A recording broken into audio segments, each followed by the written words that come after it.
My name is Reed, and I'm from the band Osyron, and you're listening to the Brutally Delicious podcast.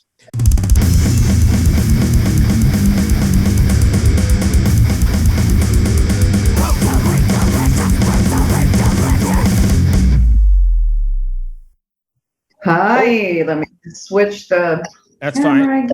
And I hit record, and there's Reed, so we're all good. How are you, man? Amazing. Is it all working? Everything's all good? Everything is good. That's my partner, Riina. I'm Bruce. Nice to meet you. Yeah, nice to meet you, Bruce. Thank you for taking the Hi, time. Reed. Nice to meet you. Riina, is that how you say it? Sorry?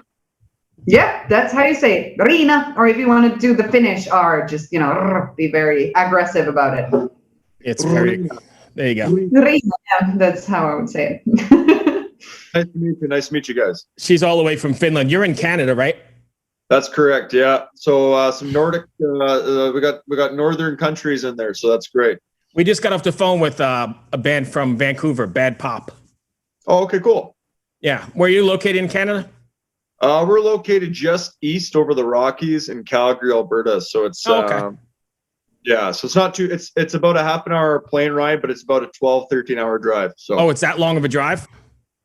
Yeah, just because it's right through the Rockies. Like Calgary's on the eastern side of the Rockies. Like we've got the mountains in the backdrop of our city, and then Vancouver's literally in the coastal mountains, right on the water there, right by the ocean. So Yeah. Awesome. Well, anyway, if you don't mind, we'll just jump right in. Yeah, man. No, let's go for it. So what was the catalyst or the reason to go ahead and re-release the album from 2017, Kingsbane? Yeah, well, I think like most artists, the idea of re-releasing something, especially so soon after it's been released. I mean, I know it's been 4 years, but relatively pretty recent. The idea of it was kind of a little iffy, but given the circumstances with COVID and kind of how it's really turned the whole world upside down, we just released our EP Foundations last year during the pandemic in 2020. And we were like, well, while we're writing our next full length, while we're writing our follow-up, let's try and, give the people something else. And we felt that Kingsbane originally in 2017, due to our own faults and also just some business decisions, we don't think it got the proper release when we did release it. Okay. And we feel like this is kind of our second chance and kind of a proper release, and also with some bonus material and things remixed and remastered. So it's just a better package all around, and I think a better representation of the album itself. Did you go back and re-record any of that stuff, or was it mostly the same tracks and remastered and re-engineered? Yeah, so the original album, the original tracks, which I think there's 8, if I'm not mistaken, the original album, that was all remixed and remastered. So we didn't touch any of the actual tracks itself. We just went back in there and touched it up and made it sound a little bit better, I guess, or a little bit how we would mix something today. Mm-hmm. And then we re-recorded and kind of reimagined 3 songs from that album. So we looked at Viper Queen, Grief Maker, and Razor's Wind. I mean, we just kind of did our own spin on it, how we'd maybe do it today. And I got to lay down my vocals, and our drummer Cody, who didn't do the original Kingsbane album, he got to lay down his drums and have his own take on it. So that was pretty cool. We all got to kind of redo it and kind of make it a little, maybe things that we wish we did, or maybe we do live now, and kind of really make it sound that much better and maybe a more true representation of the band today. Also gives it a different vibe too, right? If you're changing the drumming even slightly, it's a different vibe. It's totally true. Like Cody's a beast, and it really did add an extra, like an added kind of element to the sound, and well, it is what the band sounds like today. So it's kind of a good way to kind of bridge the 2 records, or I guess the 2 different times together. So you were able to take advantage of all that pandemic downtime and actually really get in there and not only write new stuff, but go ahead and redo that as well. Yeah, I guess maximize what you can. I mean, it's really just a shitty situation that I think really just fucked up the whole like music community. Doesn't matter what genre, doesn't matter live music venues, the whole industry from the top down. And I think that you had to look at what are you going to do, and there's no better time to write and kind of maybe explore new things and do new things creatively than when you're literally you can't do anything else. Can't do anything else, right? Are you guys close enough where you could all write together? Yeah, And get together. Yeah, we all live in Calgary, Alberta. So we're not too far. I mean, Calgary's a massive city. It's so it's a bit of drives to each other's places, but it was good. We got to actually kind of be all together and make it happen. So it was good. What about in the studio when they were remixing and remastering? Were you able to get in there, or was that kind of off limits with COVID? So we actually mix in-house. Our bassist is multi-instrumentalist and mixing recording engineer Tyler Corbett, and he actually, like, we have full creative control because Tyler does all the mixing and he's an absolute boss at it. He's fantastic. And so we had complete control, and then normally we would send off our tracks to get mastered somewhere else. But Cody is also a recording engineer and producer, and so he's like, well, why don't we just do it all in house? So this one was mixed and mastered by the band, and it turned out great. Sonically, it sounds even better than the original, which is just fantastic. So, Technology has blown me away how far it's come. You can do all that stuff in your house on a box. but and you know what, you got it, man, because it's too bloody expensive, Yeah, I 100% agree. Riina, sorry, I'm hogging the conversation. Oh, don't worry about it. Go ahead. Yeah, you guys go ahead. Never mind the No, that sounds really interesting, like doing everything in-house. Because my question would have been, like, does it now sound like you wanted it to sound the first time around? My God, that sounded super poetic. The song is basically writing itself. But anywho, like, if you did everything yourself and you had complete control, then I bet the answer is yes.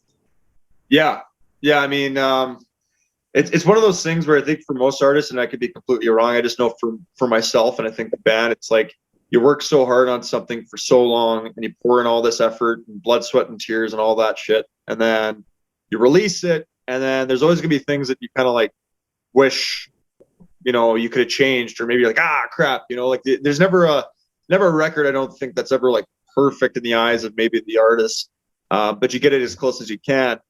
And then just kind of circumstances being what they are, like I previously said, having the second chance, I guess you could say, or a reason to go back in there and touch up some things, and then as well as just kind of try out some new things on some older songs and kind of make them sound maybe how we write or how we would record it today. So it's what, I think hindsight 2020, it's nice that we did it because it kind of elevates this album maybe closer to what we thought Foundations, our previous record, was like. So that's a good thing. We feel good about it. I imagine every band would love to have that opportunity if given the chance, because like you said, you sit with it for a month or 2 months afterwards and go, shit, I wish I would have fixed that, whatever, snare, cymbal, whatever it was. And you actually had the chance to go back and fix it. What's been the reaction to it so far? Has it been pretty good?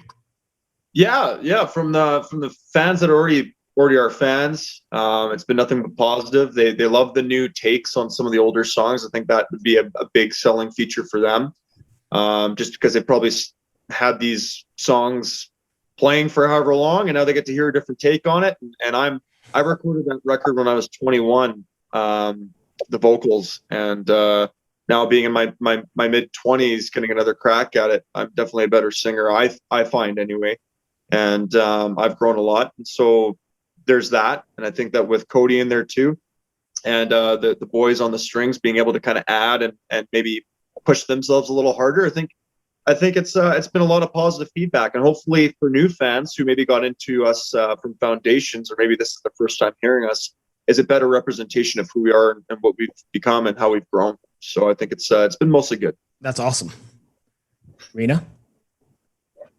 No, this is my battery is running out on my laptop, so I'm getting a little distracted on whether I'm just gonna disappear. So do they not have plugs in Finland? Is there no plugs in Finland? I'm sitting. That's the issue. Sorry, Reed. Very, very unprofessional. I told you before, we run a professional show. It's a tight show. She's usually not prepared. She's got a battery that's going to die. But mind you, this has been booked for like 3 months. So Reed, what do you have planned for live stuff? I know you're locked down right now, but are you doing any sort of live streams? Are you planning any sort of shows in the future? Maybe? You know what? So far right now, everything's just up in the air, and it's, we're just going to kind of expect that nothing for the summer and probably into the fall. I mean, there's been talks about maybe booking something in the fall leading into the winter time.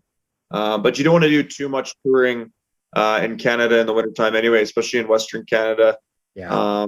It's pretty sketchy. And, if we get an opportunity to go abroad and maybe to a place where it's a little better in the wintertime, then by all means. But right now it's we're just focusing on recording, writing and recording our next record. So how far along is that? You know what? We've got about 6 songs, like pretty much completely written and demoed out. With a few things here and there that need to be tweaked, and then another like 4 to 6 songs that are still in the works, but the shells are there. So we're moving along. We were actually making a lot of progress, and then we were into another lockdown here in our province of Alberta, and that kind of put a little bit of a dampener on things and kind of slowed the process down, unfortunately. But everyone else is in the same kind of shitty predicament, so I don't think it's. I'm not viewing it as like woe is me, It's kind of like it's just how it is right now. Do you find yourself writing more, or not yourself, but do you find the band writing more songs than needed and then having to filter it back, or do you just write what you need? Good question. This record, I think we're going into it as, because we kind of all had a bunch of ideas and we just picked the best ones. And if that, it turned out to be, I don't know, give or take 11 to 13 ideas. But some ideas are going to morph into with other ideas, and some are going to get discarded. And I think it's kind of like we take those 13 ideas and we see where they go and what they lead to, and then we just release the best possible album. If we have to take a song out or add another song, I mean, that's what we need to do when it comes time for it. But so far the process has been pretty good. It's been pretty diplomatic and democratic, with how we kind of go forward. We want this to be a full band decision. We view ourselves as an equal fifth, every single one of us, and I think that has its pros and its cons. But right now, it's been pretty positive. It's been pretty good. Awesome. So you have like democracy in your band, like everybody gets a vote, and then you do what the majority wants you to do. Yeah, I'd say so. I mean, Bobby and Chris have been in this band, or they started this band 15, 16 years ago, back out east in Ontario. And they've kept it alive in one way or another through inactivity and through some highs and lows. And now the ball's really rolling, and things have been going really well over the last 4 or 5 years. And they were big proponents of we want it to be a band. We want it to be an equal fifth. And I've been in the band now for about 5 years, and about the same time as Tyler. Tyler's been about 5 years, and we all feel like it's an equal say. And even though I am the lead singer, I get shit on a lot behind closed doors just because we like to poke fun at each other. So I don't feel like I have any higher status than anyone else in the band. So that's good. That's good when the bassist can dish out some good blows to the singer too. So bassists have no say in anything, do they? Well, but you know what? Unfortunately, in our band, our bassist mixes all of our shit. So he actually so he's got a lot to say, right? He'll lose the vocal. Yeah, exactly. I keep my mouth shut when I need to. That's for sure. Right. You can't give me too much. Can talk? What was that, sir? Your bassist can talk? What the hell? Yeah, and actually, he is the quietest. He is the quietest one in the band. Ironically, too. He's a quiet guy. He's very low key but he's very smart. He's a very intelligent guy, and I've known Tyler for years, ever since we were teenagers. And I always wanted to be in a band with him because I loved his band and the local scene growing up. It was so cool. He said he's a very talented guy. We're all very talented people, and it really shows. So it's good. Awesome. Yeah, the stuff sounds really good, and your voice sounds amazing. So I definitely urge people to check it out. Oh, thank you, Riina. I really appreciate that. That's very nice of you. I have one more before I let you go. Back to songwriting, or actually records. But do you find it difficult not writing the same record? We were talking to somebody earlier that says it, they go out of their way to specifically distance themselves from the previous record so as not to repeat it. Do you find it hard doing that? Or do you make a conscious effort to do that? You know what? I find, especially with this band, I feel like going from Kingsbane to Foundations and now progressing into the next record that we're writing, it really is just about like we're seeing where we're growing and how we're growing, and we go from there, right? It's like, if we had a bunch of, if we had our roots in the ground and we're starting to grow and we had different branches going, the branches always go towards the sun, right? They always go to where they need to get the most light. They're not going to go into the, into the brush or get tangled up in something else. So I feel like for us, we're looking at where the sun is, and we're kind of slowly growing that way. So, just kind of like a little bit of an example with Kingsbane, that was all written before I even joined the band, the lyrics and the songwriting and stuff. So I didn't have a lot to say. I got to add in some melodies, and I got to add my own spin on it, obviously. But with Foundations, we decided to not go with a concept album, which Kingsbane is, within a full story and characters and all that stuff. And we wanted to go more thematic with Canadian themes and Canadian history and challenging our Canadian culture, while maintaining all the songs separately with their content. And then with this one coming up, we're just kind of seeing what happens. I mean, if there's like a song that has like a big epic that's like a 10-15 minute song that's broken into like Dream Theater-esque kind of thing or whatever, then that's what it is. But I think we're always just looking at what we've done well and what makes most sense, and we're just going in that direction. So I don't think we come by it on purpose to try and be different. I think that it's happening naturally, which I think is just awesome. I mean, that's the best way to do it. Yeah. Excellent. I don't have anything else. Riina, you got anything else? Thank you very much for taking the time. I appreciate it. Be well. Yeah, no worries. Yeah, you guys take care. Yeah, we'll see you, man. It was nice meeting you, Reed. See you later. See you, man.